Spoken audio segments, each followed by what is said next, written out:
Hai, Assalamualaikum warahmatullahi wabarakatuh. Nama saya Nazrada binti Jalaluddin. Assalamualaikum warahmatullahi wabarakatuh. Nama saya Nurul Ashikin Atira binti Nur Azmi. Assalamualaikum warahmatullahi wabarakatuh. Nama saya Nurin Farisha binti Muhammad Rushidi. Hai, Assalamualaikum dan nama saya Nur Hidayah binti Ali. Di sini kami akan menerangkan tentang peranan kerajaan dalam memperkukuhkan kesepaduan sosial. Untuk slide yang pertama iaitu pengenalan.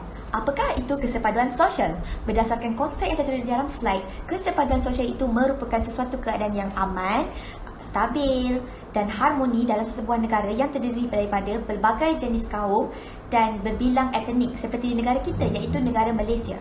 Di dalam negara kita iaitu Malaysia, terdiri daripada kaum Melayu, kaum Cina, kaum India dan berbilang etnik seperti etnik Kadazan, Iban, Bidayu dan banyak lagi. Seterusnya, terdapat 5 perkara asas bagi sesebuah negara itu untuk mempunyai kesepaduan sosial yang baik. Yang pertama, negara itu mestilah mempunyai ikatan sosial yang berasaskan taraf kebendaan yang berkualiti seperti memiliki indeks kualiti hidup yang sederhana ke tinggi. Yang kedua, negara itu mestilah mempunyai aturan sosial yang stabil, aman dan selamat. Yang ketiga, negara itu mestilah wujudnya usaha positif ke arah penglibatan inklusif semua pihak dalam kegiatan arus perdana. Yang keempat, negara itu mestilah mempunyai interaksi aktif sesama rakyat yang berlandaskan jaringan dan pertukaran hubungan yang positif. Dan yang terakhir iaitu yang kelima, negara itu mestilah mempunyai akses kepada kemudahan yang boleh menjamin dan mempertingkatkan kualiti hidup dan mobiliti sosial. Dalam kata lain, kesepaduan sosial ini dapat terbina sekiranya masyarakat di dalam negara itu ataupun negara kita ini saling bersungguh-sungguh untuk membina keharmonian hidup bersama seperti hidup saling bersatu padu, tidak bertelingkar, saling menghormati, bertimbang rasa, bertoleransi dan mempunyai semangat akomodasi. Oleh yang demikian, negara kita, iaitu negara Malaysia, kerajaan telah mengambil satu strategi iaitu dengan melaksanakan sebuah dasar yang dinamakan Dasar Sosial Negara. Dasar ini merupakan satu dasar pembangunan sosial yang berteraskan nilai-nilai murni dan peningkatan keupayaan insan bagi mencapai kesepaduan dan kestabilan sosial. Seterusnya kita nak capai ketahanan nasional dan kesejahteraan hidup dalam masyarakat Malaysia. Jadi dasar ini telah diluluskan oleh Kabinet pada 19 Februari 2003. Objektifnya dasar ini ialah demi mewujudkan masyarakat Malaysia yang maju dari pelbagai aspek seperti sosial, ekonomi dan teknologi. Untuk slide yang kedua pula, saya akan menerangkan tentang peranan dan kriteria kerajaan dalam memperkukuhkan kesepaduan sosial. Okey, poin yang pertama adalah memastikan keperluan masyarakat dipenuhi. Peranan kerajaan, apakah peranan kerajaan yang perlu dibuat dalam memastikan keperluan masyarakat dipenuhi?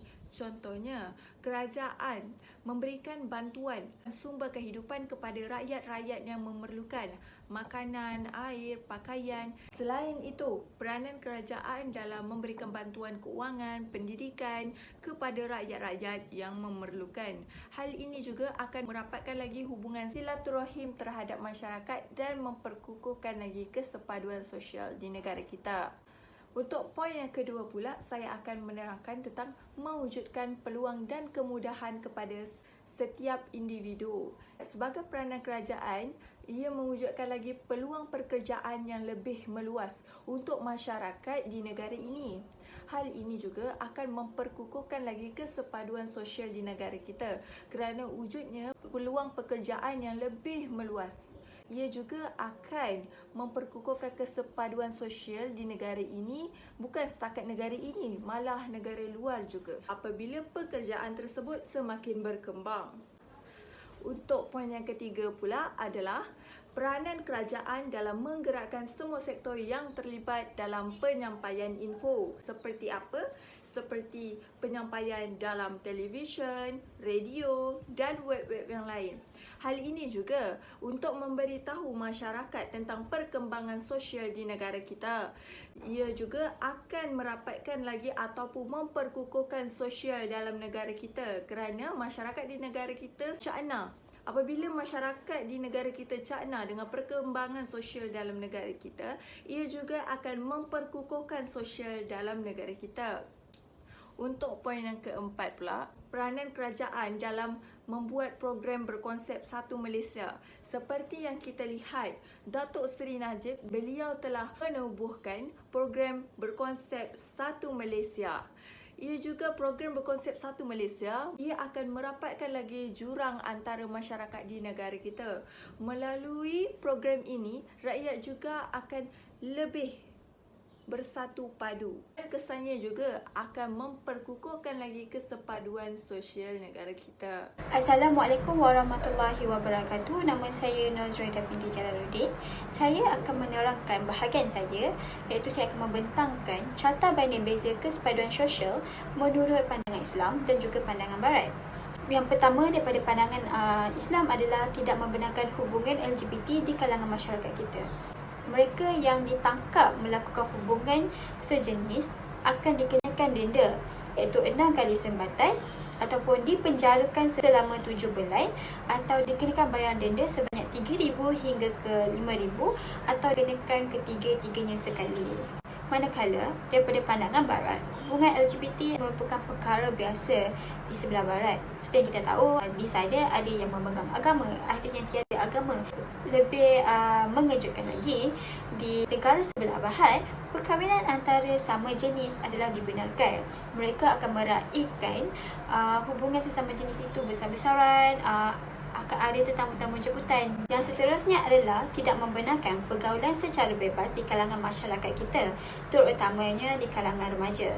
Hal ini kerana pada pandangan Islam ataupun mengikut ajaran Islam, pergaulan secara bebas akan membawa kepada kemungkaran serta kemaksiatan. Sebagai contoh, orang Islam akan menukarkan salam dan peluk kepada meletakkan tangan mereka di dada sebagai tanda hormat. Menurut pandangan Barat pula, pergaulan secara bebas merupakan perkara yang biasa dan terlihat normal di kalangan masyarakat mereka. Seperti yang kita tahu di televisyen ataupun yang telah pergi ke luar negara, mereka pasti tahu bagaimana cara mereka bersosial di antara kalangan mereka, seperti berpeluk dan juga bersalam ataupun berjabat tangan antara lelaki dan perempuan menandakan tanda hormat ataupun tanda terima kasih, terutamanya ketika mereka menghadiri majlis kejuranan, sambutan Merry Christmas ataupun sambutan hari jadi. Yang terakhir adalah pada pandangan Islam, hormat menghormati antara satu sama lain walaupun berbeza agama dan juga bangsa merupakan satu toleransi yang bagus yang harus dilaksanakan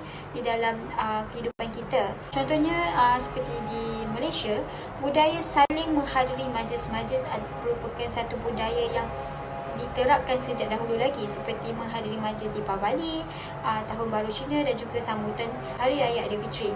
Pada pandangan Barat pula, sikap toleransi tidak dititik beratkan di kalangan masyarakat mereka. Oleh itu, negara Barat sering berlaku kesalahfahaman atau dengan kata mudah, sering berlakunya resis.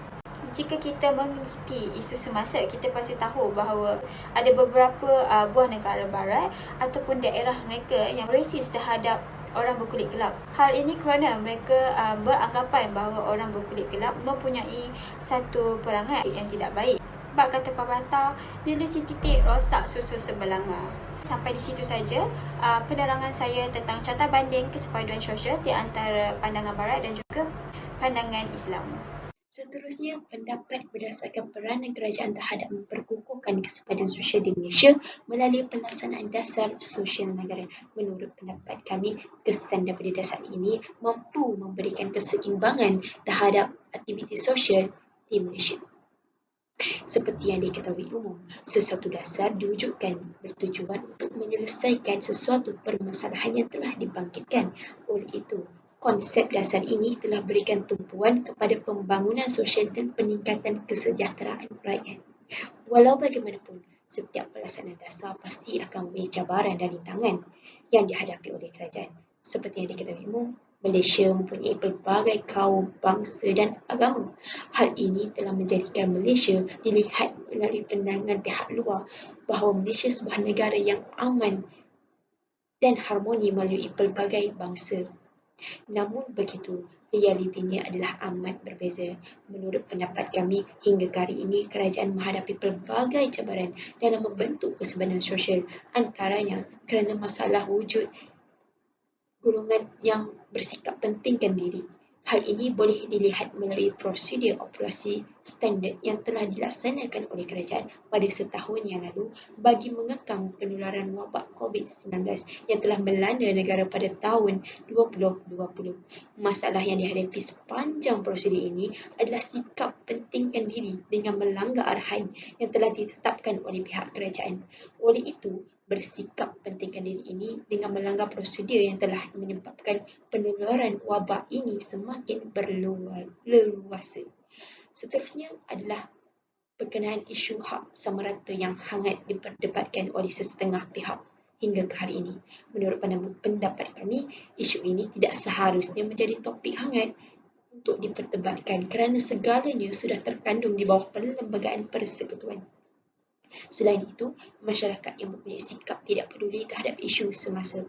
Golongan ini adalah golongan yang tidak mengambil tahu berkenaan masalah yang dihadapi oleh negara mereka sendiri. Sikap seperti ini tidak seharusnya wujud dalam diri mereka kerana setiap rakyat di bawah satu negara perlu mempunyai sikap kepedulian yang tinggi terhadap negara bagi menunjukkan rasa cinta akan negara. Justru itu, bagi membantu kerajaan dalam memperkukuhkan kesepaduan sosial, masyarakat perlu mempunyai sifat saling menghormati antara satu sama lain supaya setiap masyarakat dapat merasakan dihormati. Akhir kata, masyarakat juga perlu bersatu padu dalam mempertahankan keharmonian dan keselamatan negara kerana ia merupakan tanggungjawab bersama.